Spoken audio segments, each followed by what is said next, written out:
내가 여기에 있었다. 그리고 당신도 여기에 있었다. 사진은 그걸 말하기에 좋은 방법이다. 라는 대사였고요. 말씀하시는 내용은 그게 그것은 어쨌든 다시 한번 말씀을 드렸고요.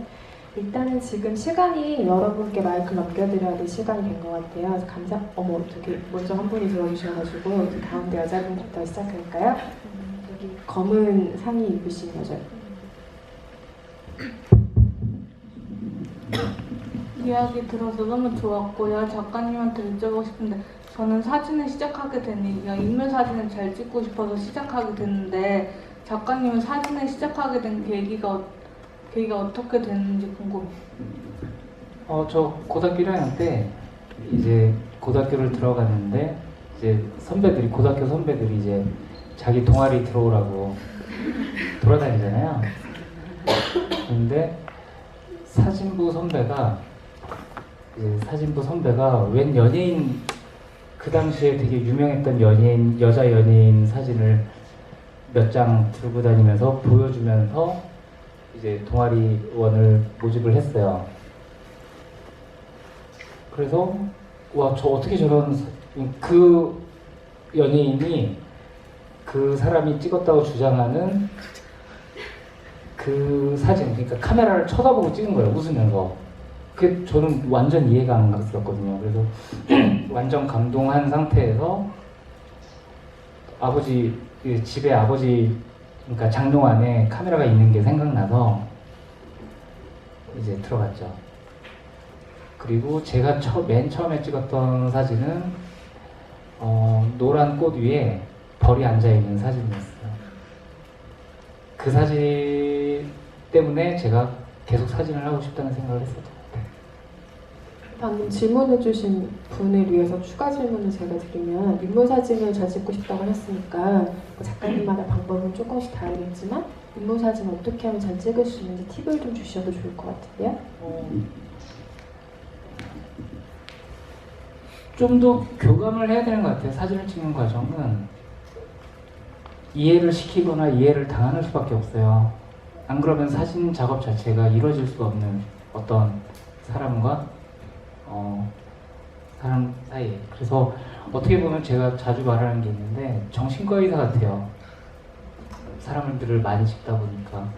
왜냐면 대부분의 경우에 이해를 해줘야 되는, 마음속에 있는 어떤 것들을 예를 들면 젊은 여자의 연예인을 찍을 때는 사람마다 컴플렉스가 있어요.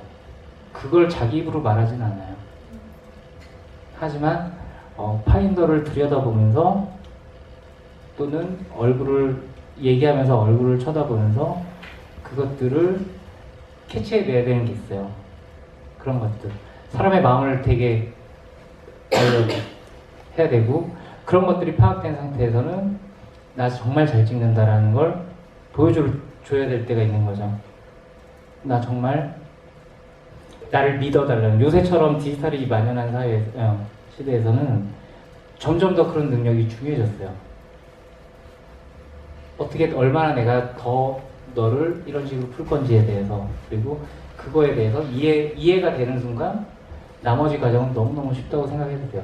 왜 영화 중간에 작업하자 그러니까 유명하게 만들어줄 거야? 그랬더니 I guarantee 싫어하겠죠. 근데 책임진다고. 실제로 제가 10몇 년 전에 배우들 찍으면서, 모델들 찍으면서 나 잘 찍으니까 이해해달라, 나 잘 찍어, 믿어줘 라고 했던 말하고 너무너무 비슷해요. 그리고 그러기 위해서, 말한 대로 이루기 위해서 정말 여러 군데에서 방법이 있지만 최선을 다했던 것 같고. 도움이 되셨습니다. 어머, 어떡하지? 말씀 주셨고요. 제가 이럴 때마다 쓰는 굉장히 치사한 방법인데 작가님이 한 명은 지목해 주시면 좋을 것 같습니다. 그 옆에 계신 초록색 분이 눈에 띄었어요. 대답하기도 전에 손을 들고. 감사합니다.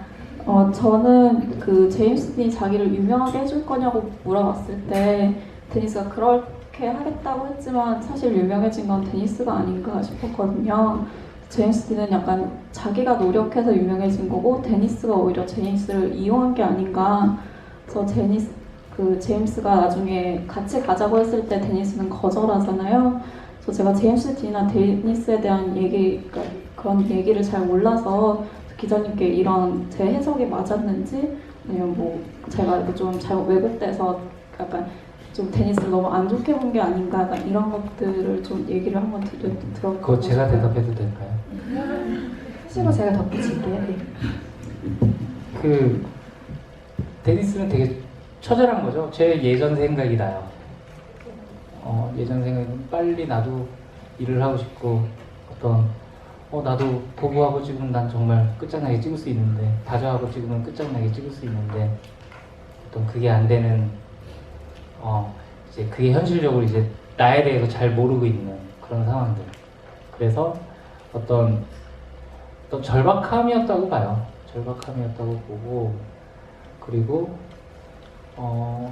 제임스는 되게 어떤 영적으로 되게 어떤 과거나 이런 것들 어떤 이런저런 이유로 되게 굉장히 일찍 그러니까 다른 사람들이 사는 것보다 일찍 죽었지만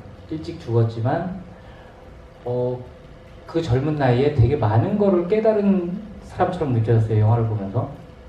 그렇지만 데니스는 그 어떤 자기의 시간 순서대로 누구라도 여기 계신 누구라도 되게 대부분 젊으신 분들이고 그렇지만은 나이 들면서 어떤 순간순간에 이제 선택을 해야 될 기로가 계속 생기는데 그렇지만 데니스가 그런 기회나 이런 것들을 그러니까 너무 이용을 했거나 그렇지는 않았다고 생각하는 게 영화 중간에 보면 일본으로 가게 되는 어떤 그런 순간이 있었는데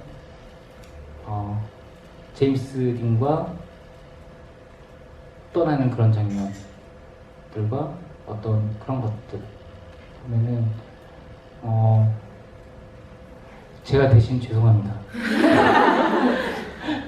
네, 저는 영화에서 굉장히 두 인물의 가치관이 굉장한 차이가 있는 인물이기 때문에 그 장면들이 이해가 됐는데요. 아주 단적인 단어로 예를 들면 제임스 딘이 현재를 사는 사람이었고 현재를 중요하게 생각하는 사람이었고 데니스 스톡은 미래를 계속 걱정하고 미래를 보는 사람이었잖아요. 내가 앞으로 사진을 어떻게 벌어먹고 살지, 어떤 작가가 될 수 있을까, 당장 돈을 어떻게 벌고 어떻게 유명해질 수 있을까. 그러니까 오늘이 아닌 다른 어떤 것에 미래에 벌어질 일에 대해서 굉장히 고민하는 사람이었기 때문에 그 두 사람이 같이 만나서 서로를 보면서 서로의 가치관을 확인하는 과정인 2주간을 얘기를 담은 영화라는 생각도 들었어요. 그래서 라이프라는 제목이 물론 그 라이프 매거진의 라이프를 의미하는 걸 수도 있지만 서로 다른 가치관을 보는 사람들의 삶에 동화되는 과정이기 때문에 라이프라는 제목을 붙이지 않았을까라는 생각도 들었고요. 그리고 사실 원하는 대상에게서 자기의 재능을 100% 발휘할 수 있겠다고 직감을 하고 그걸 선택하는 것도 굉장한 재능이라고 생각해요. 그래서 그 인물을 꼭 나쁘게만은 볼 수 없지 않을까 하는 생각이 듭니다. 네,